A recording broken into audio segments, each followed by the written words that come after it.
I'm Dennis Hager. I live in beautiful downtown Millington, Maryland. That's the center of my universe, and I run Millington Pharmacy and Two Tree Restaurant. I decided to try living in the big city after I finished graduate school in Charleston, South Carolina, and I lived in D.C., hated it, and took a job in Columbia, Maryland.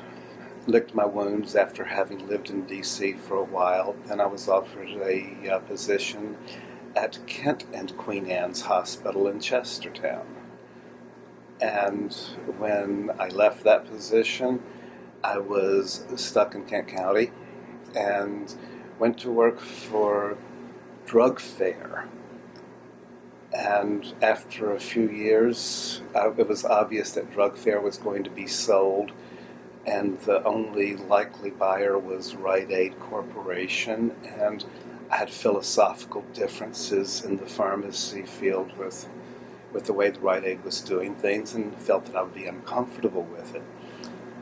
So I bought a pharmacy that was here in Millington. The owner had passed away, and my choices were to either go to Millington or go to Rock Hall and open a pharmacy.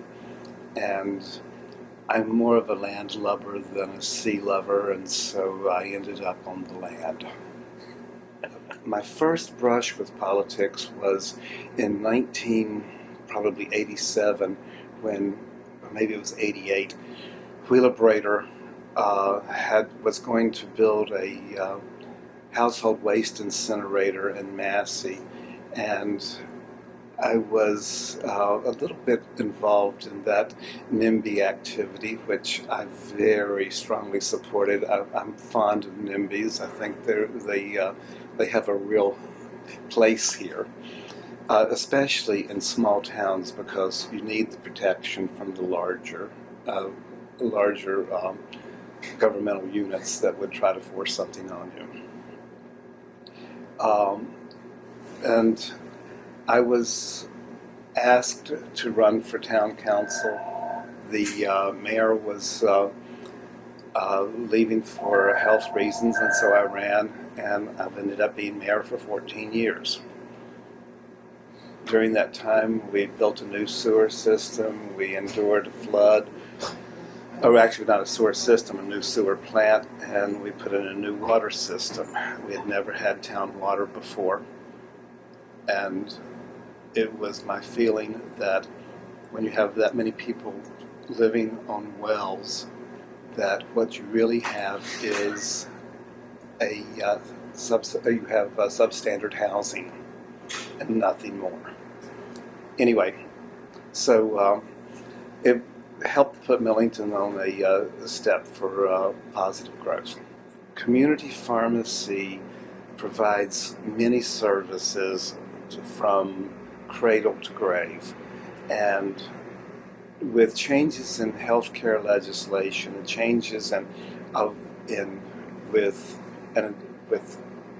childhood needs, it used to be that pharmacies were a place to go for diapers and formula, and very few pharmacies or community pharmacies are on with that anymore. It's been absorbed by the grocery chains, but when it comes to the strictly the pharmacy business of prescription business,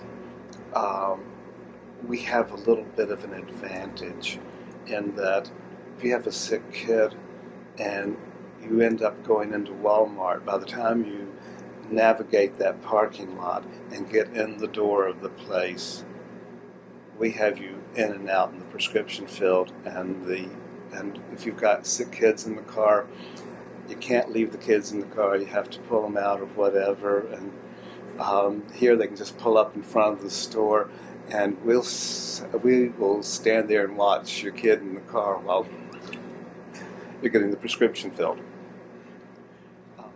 I owned the building, actually almost by accident. Somebody offered to sell it to me, and it was right next door to the property I owned, so I bought it. there was an antique shop in it, and the antique shop went south. And when you have a vacant building, somebody will occupy the building or the space in front of it and behind it, and the business that they run in it will not be something that you want to happen there. So I had to put a business in here. It was important, and a restaurant made perfect sense from the standpoint of what would be good for the community. So that's why I did it. There's a couple of principles that I did not really think through along the way, even though anybody with good common sense could have come to that conclusion. But you've got to have a business that offers service and stands out as being different from those around it. And if you go down the shore, the middle of the shore in particular, there's a lot of small towns. There's not a lot of really good restaurants. They're more closer to the water, and those that are close to the water, sometimes the quality slips because they're by the water instead of going in the other direction. So it's always an effort to offer a quality product.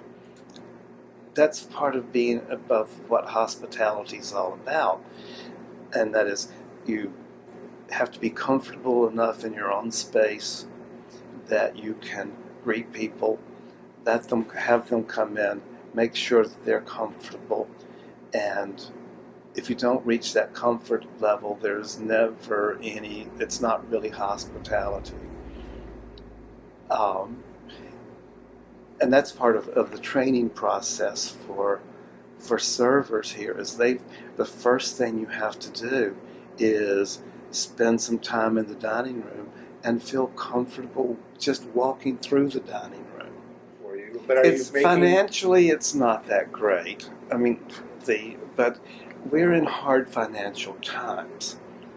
I count my success not by how much money I've made, but the fact that I have a payroll that ranges anywhere from 14 to 20 people, depending on what's going on, and it's helping put food on their tables, providing shelter for them, keeping them off welfare rolls, whatever it may be. I pride myself in hiring people who walk to work, and it's providing income for the community. If I looked at this strictly from a Wall Street business perspective, we would have been closed long ago. But in these these times that we're living in, if I had invested in the bank and had money in the bank or in another place, I'm not sure that I would have any better return along the way than I have at this point.